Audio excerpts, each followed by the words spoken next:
Halo teman-teman ATLM Indonesia. Nah, kali ini kita mereview ujian mahasiswa saya di D3 analis kesehatan di Banjarmasin. Jadi ujian kimia klinik.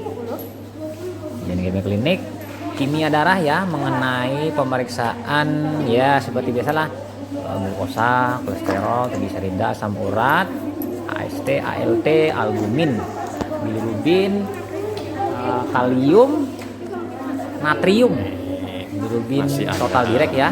Pasar Nah, jadi mereka ujian pada hari ini diujikan secara sederhana saja terkait dengan COVID-19 ini kayaknya tidak banyak parameter yang saya ujikan, namun bekerjanya harus anak-anak benar dan tepat ya. Jadi parameternya saya berikan hanya AST atau ALT dipasangkan dengan yang endpoint warna. Pengukurannya masing-masing. Tapi mereka mulai dari awal mencampur reagen, memilih reagen, membuat rencana kerja, serta membuat reagen yang dari tidak siap menjadi siap, atau misalnya mencampur membuat reagen kerja, reagen 1 ditambah reagen 2 misalnya pada AST ALT dengan perbandingan misalnya 4:1, mereka membuat sendiri. Nah, ini parameter instrumen penilaian yang kami punya. Jadi ada instrumennya, halaman 1 itu mengenai APD-nya, kemudian memilah sampelnya, kemudian peranalitiknya, hingga memipet sampai melakukan menghomogenisasi, mengukur, dan terakhir pasti analitiknya dalam bentuk mencuci tabung dan lain-lain, serta tambahannya itu adalah alokasi waktu yang digunakan, apakah tepat waktu atau kurang atau lebih. Nah, ini instrumen penilaiannya berdasarkan performa ya, performa. Nah, kemudian ini teman-teman, rak tabung mikropipet yellow tip sudah disiapkan. Jadi bagi mereka sangat mudah, tinggal mengambil saja peralatannya dan ambil secukupnya. Jadi prinsipnya ujian pada semester ini sangat santai saja, tidak terlalu berlebihan dengan multi parameter, misalnya sampai 5 parameter. Jadi saya hanya menyiapkan 2 saja. Nah, kemudian teman-teman,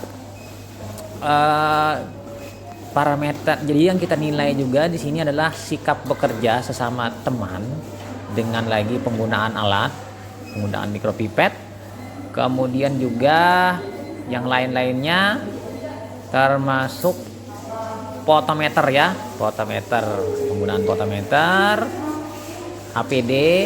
Nah, dia menggunakan APD misalnya dengan lengkap, ya kan, sarung tangan, kerudung dan lain-lain. Nah, penggunaan porteng-miser, potometer ini juga dinilai teman-teman, dan kerapian dalam bekerja, kemudian ketepatan dalam hal pemipetan, sehingga yang mana di sini teman-teman nanti kita bisa melihat warna akhirnya ini yang dihasilkan. Ini terlalu merah, nah ini mungkin salah pipet. Nah, ini kira-kira cara kerjanya yang mereka kerjakan hanya 2 saja, ditambah dengan yang sana yang elektrolit. Kemudian untuk elektrolit mereka disuruh membuat cara kerja secara lengkap, ditambah dengan bilirubin. Ya mungkin karena tidak bisa juga terlalu lama mereka di dalam ujian ini, karena ya kontak yang terlalu lama tidak begitu disarankan dalam kasus COVID-19 ini, terutama mereka belum mendapatkan vaksin ya. Nah, jadi di sini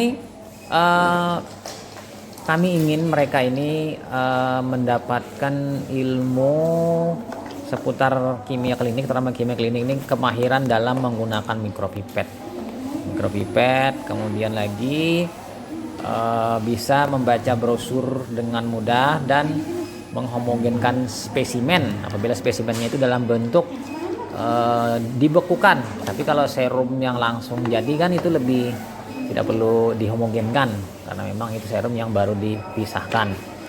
Nah, terus lagi teman-teman di sini sebelum bekerja ya mereka harus membuat rencana kerja. Jadi rencana kerja yang dibuat di sini rencana kerja yang ringkas dalam skematis boleh atau dalam bentuk tabel dan nanti dikoreksi apabila salah dikembalikan lagi untuk diperbaiki lagi. Siapa dan yang boleh bekerja bila rencana kerjanya sudah selesai dan rampung. Jadi kira-kira seperti itu teman-teman. Kemudian lagi di sini voltmeternya masih menggunakan semi otomatis ya. Jadi ada 2 kelompok yang kita tugaskan, kelompok 1 dan kelompok 2. Ini masih kelompok 1 ya pengukurannya. Ini contohnya yang sudah diperiksa sudah direaksikan yaitu albumin sama rak. Jadi mereka menggunakan rak masing-masing. Ini mungkin akan menjadi kenangan bagi mereka di kemudian hari setelah mereka nanti akan melihat video ini. Kacamata. Nah, ini kira-kira itu teman-teman. Oke, itu saja mengenai serba-serbi praktikum mereka. Ya mungkin perlu hal lain dalam hal ini ya saya putar-putar terus videonya berjalan dan ini ternyata mereka sambil berbicara ya kayak pasar ikan ya. Ya ini mungkin anak-anak pedagang dagang kayaknya ini. Nah jadi teman-teman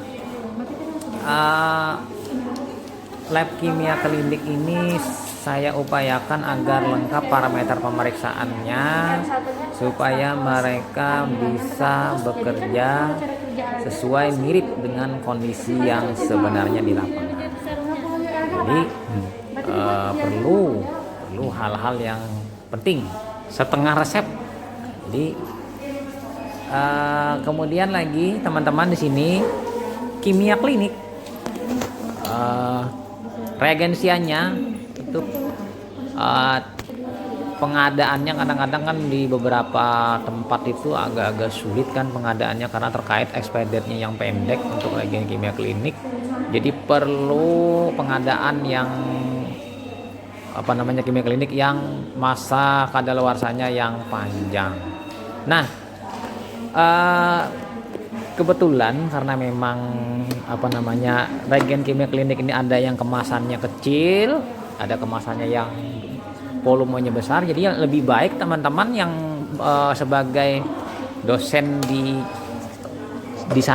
mengampu kimia klinik agar memesannya yang kemasan kecil aja. Jadi bisa menghemat uang dan tidak mubazir habis berlebihan karena kadaluarsa atau expired. Nah, ini asesor dari yang hematologi ini ya. Dan ini Ibu Atul, ganas orangnya. Oke, beliau ini orangnya ganas ya, cukup lama berkecimpung di laboratorium medik. Oke, pembicaraan tingkat tinggi, santai saja. Ini beliaunya ini orang Romo itu hematologi ya. Beliau ini dosen hematologi. Oke, itu saja. Kemudian lagi teman-teman di sini kita perlu perhatikan bagi teman-teman yang menjadi dosen di laboratorium kimia klinik bahwa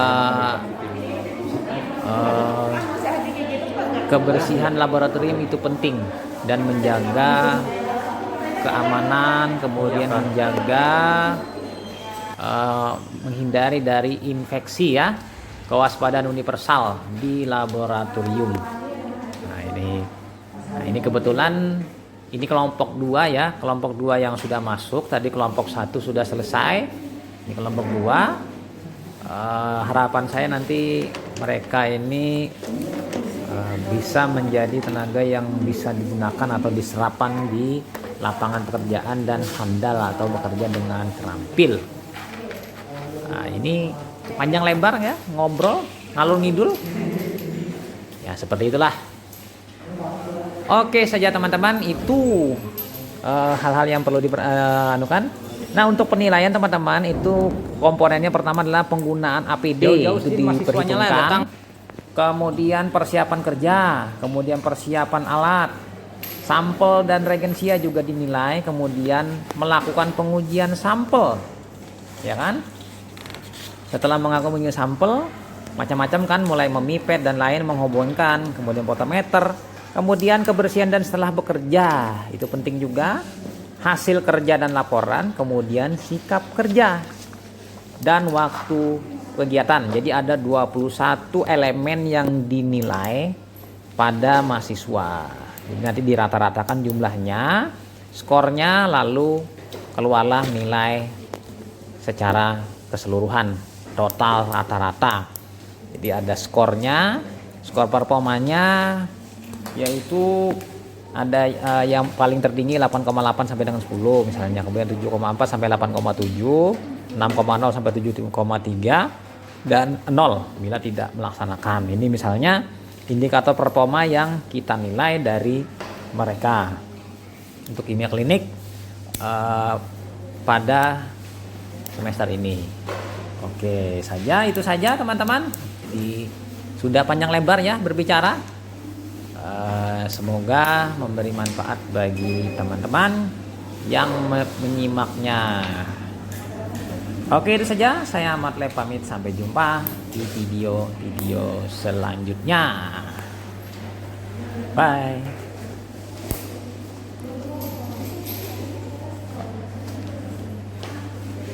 Selanjutnya membuat video tentang pemeriksaan apa ya?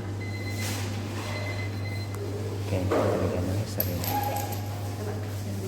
pembacaan histogramnya, kira-kira seperti itu.